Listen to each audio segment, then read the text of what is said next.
ನಮಸ್ಕಾರ ಸ್ನೇಹಿತರೆ, ಎಲ್ರಿಗೂ ಮೈ ಲಿಟಲ್ ವರ್ಡ್ ಕನ್ನಡಕ್ಕೆ ಸ್ವಾಗತ.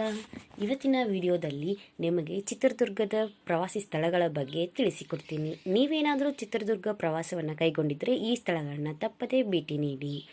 ಹಾಗೆ ಹೇಗಿತ್ತು ಅಂತ ಕಮೆಂಟಲ್ಲಿ ತಿಳಿಸಿ. ಮರೆಯದೆ ನಮ್ಮ ಚಾನಲನ್ನು ಸಬ್ಸ್ಕ್ರೈಬ್ ಮಾಡಿ. ಬನ್ನಿ ಸ್ನೇಹಿತರೆ, ಇವತ್ತಿನ ವಿಡಿಯೋನ ಪ್ರಾರಂಭಿಸೋಣ. ಚಿತ್ರದುರ್ಗ ಸುಂದರವಾದ ಪ್ರವಾಸಿ ಆಕರ್ಷಣೆಗಳನ್ನು ಹೊಂದಿದ್ದು ದೇಶ ವಿದೇಶಗಳಿಂದ ಪ್ರವಾಸಿಗರ ದಂಡು ಇಲ್ಲಿಯೇ ಭೇಟಿ ನೀಡುತ್ತದೆ.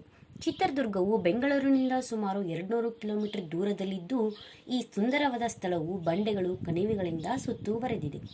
ಚಿತ್ರದುರ್ಗವನ್ನು ಕಲ್ಲಿನ ಕೋಟೆ ಎಂದು ಕೂಡ ಕರೆಯಲಾಗುತ್ತೆ. ಇಲ್ಲಿ ವಿಸ್ಮಯಕಾರಿ ದೃಶ್ಯಗಳು, ಪುರಾತನವಾದ ದೇವಾಲಯಗಳು, ಶೌರ್ಯದಿಂದ ತುಂಬಿದ ಇತಿಹಾಸದ ನಿದರ್ಶನಗಳಿವೆ. ಒಂದು ದಂತಕಥೆಯ ಪ್ರಕಾರ ಭೀಮನು ರಾಕ್ಷಸ ಹಿಡಿಂಬಾಸುರನನ್ನು ವಧಿಸಿ ಅವನ ಸಹೋದರಿ ಹಿಡಿಂಬೆಯನ್ನು ವಿವಾಹವಾದನು ಎಂದು ಹೇಳುತ್ತದೆ. ಇಲ್ಲಿ ಅನೇಕ ರಾಜವಂಶಿಕರು ಆಳ್ವಿಕೆ ಮಾಡಿದ್ದಾರೆ. ಚಿತ್ರದುರ್ಗದ ಸುತ್ತಮುತ್ತ ಬಹಳಷ್ಟು ಪ್ರೇಕ್ಷಣೀಯ ಸ್ಥಳಗಳಿವೆ. ಒಮ್ಮೆ ದುರ್ಗಕ್ಕೆ ಹೋದಾಗ ತಪ್ಪದೆ ಈ ಎಲ್ಲ ಸ್ಥಳಗಳನ್ನ ನೋಡಿ ಬನ್ನಿ. ಮೊದಲನೇದಾಗಿ ಚಿತ್ರದುರ್ಗ ಕೋಟೆ. ಚಿತ್ರದುರ್ಗಕ್ಕೆ ಪ್ರವಾಸ ಕೈಗೊಂಡಾಗ ದುರ್ಗದ ಕೋಟೆಯನ್ನು ಮರೆತರೆ ಹೇಗೆ? ಚಿತ್ರದುರ್ಗದ ಕೋಟೆಯನ್ನು 7 ಸುತ್ತಿನ ಕೋಟೆ ಎಂದು ಕರೆಯಲಾಗುತ್ತದೆ. ಸುಮಾರು 35 ರಹಸ್ಯ ಪ್ರವೇಶ ದ್ವಾರಗಳನ್ನು ಹೊಂದಿರುವ ಭದ್ರಕೋಟೆ ಇದಾಗಿದೆ.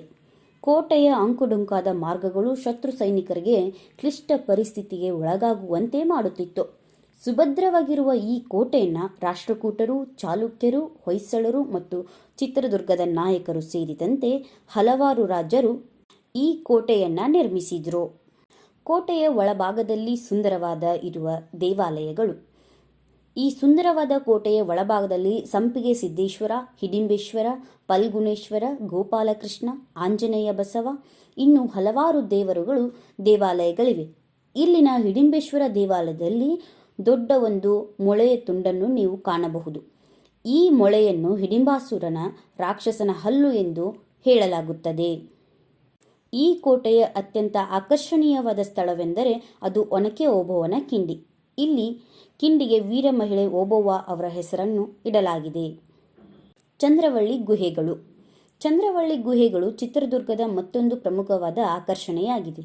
ಈ ಗುಹೆಗಳು ಸುಮಾರು 3000 ವರ್ಷಗಳಷ್ಟು ಹಳೆಯ ಅವಶೇಷಗಳನ್ನು ಬಹಿರಂಗಪಡಿಸುತ್ತವೆ. ಶಾತವಾಹನರಿಗೆ ಸಂಬಂಧಿಸಿದ ನಾಣ್ಯಗಳು, ರೋಮನ್ ಬೆಳ್ಳಿ ನಾಣ್ಯಗಳು, ಚಿನ್ನ, ಬೆಳ್ಳಿ ಮತ್ತು ತಾಮ್ರದ ಆಭರಣಗಳು ಇಲ್ಲಿ ಪತ್ತೆಯಾಗಿವೆ. ಒಂದು ದಂತಕಥೆಯ ಪ್ರಕಾರ ಒಂದು ಕಾಲದಲ್ಲಿ ಚಂದ್ರಹಾಸ ರಾಜನು ಇಲ್ಲಿ ಆಳ್ವಿಕೆ ಮಾಡುತ್ತಿದ್ದನು. ಹಾಗಾಗಿಯೇ ಈ ಸ್ಥಳಕ್ಕೆ ಚಂದ್ರವಳ್ಳಿ ಎಂಬ ಹೆಸರು ಬಂದಿದೆ ಎಂದು ನಂಬಲಾಗಿದೆ. ಜೋಗಿಮಟ್ಟಿ ವನ್ಯಜೀವಿ ಅಭಯಾರಣ್ಯ. ನೀವು ವನ್ಯಜೀವಿ ಅಭಯಾರಣ್ಯದ ಪ್ರೇಮಿಗಳಾಗಿದ್ದರೆ ಚಿತ್ರದುರ್ಗಕ್ಕೆ ಭೇಟಿ ನೀಡಿದಾಗ ಜೋಗಿಮಟ್ಟಿ ವನ್ಯಜೀವಿ ಅಭಯಾರಣ್ಯಕ್ಕೆ ಭೇಟಿ ನೀಡಿ. ಇದು ಚಿತ್ರದುರ್ಗ, ಹಿರಿಯೂರು ಮತ್ತು ಹೊಳಲೆರೆ ತಾಲೂಕುಗಳಲ್ಲಿ ಸುಮಾರು 38.8 ಚದರ ಮೈಲಿಗಳಷ್ಟು ವ್ಯಾಪಿಸಿದೆ. ಇಲ್ಲಿ ವೈವಿಧ್ಯಮಯ ವನ್ಯಜೀವಿಗಳನ್ನು ಕಂಡು ಆನಂದಿಸಬಹುದು. ಚಿರತೆಗಳು, ಕರಡಿಗಳು, ಹೆಬ್ಬಾವುಗಳು, ಹಲ್ಲಿಗಳು, ನವಿಲುಗಳು, ನರಿಗಳು, ಕಾಡಿನ ಬೆಕ್ಕು, ಮುಳ್ಳುಹಂದಿ ಇತ್ಯಾದಿ ಪ್ರಾಣಿಗಳನ್ನು ನೋಡಬಹುದು. ವಾಣಿ ವಿಲಾಸ ಅಣೆಕಟ್ಟು. ಚಿತ್ರದುರ್ಗದಲ್ಲಿರುವ ವಾಣಿ ವಿಲಾಸ ಅಣೆಕಟ್ಟು ಕರ್ನಾಟಕದ ಅತ್ಯಂತ ಹಳೆಯ ಅಣೆಕಟ್ಟಾಗಿದೆ. ಇದು ಚಿತ್ರದುರ್ಗದಿಂದ ಸುಮಾರು 40 ಕಿಲೋಮೀಟರ್ ದೂರದ ಮಾರಿಕಣಿವೆ ಎಂಬ ಹಳ್ಳಿಯಲ್ಲಿದೆ. ಇದೊಂದು ಕೃತಕ ಸರೋವರವಾಗಿದ್ದು ಹಿಂದಿನ ಮೈಸೂರು ಮಹಾರಾಜರು ನಿರ್ಮಿಸಿದ ವೇದಾವತಿ ನದಿಗೆ ಅಡ್ಡಲಾಗಿ ಅಣೆಕಟ್ಟನ್ನು ನಿರ್ಮಿಸಲಾಗಿದೆ. ಇಲ್ಲಿ ಕಣ್ವೆ ಮಾರಮ್ಮ ಎಂದು ಕರೆಯಲ್ಪಡುವ ಮಾರಿದೇವಿಯ ದೇವಾಲಯವಿದೆ. ಇಷ್ಟು ಚಿತ್ರದುರ್ಗದ ಪ್ರೇಕ್ಷಣೀಯ ಸ್ಥಳಗಳ ಬಗ್ಗೆ ನಿಮಗೆ ತಿಳಿಸಿಕೊಟ್ಟಿದ್ದೇನೆ. ಹಾಗೆ ಲೈಕ್ ಆ್ಯಂಡ್ ಶೇರ್ ಮಾಡುವುದನ್ನು ಮರೆಯಬೇಡಿ. ಧನ್ಯವಾದಗಳು ಸ್ನೇಹಿತರೆ.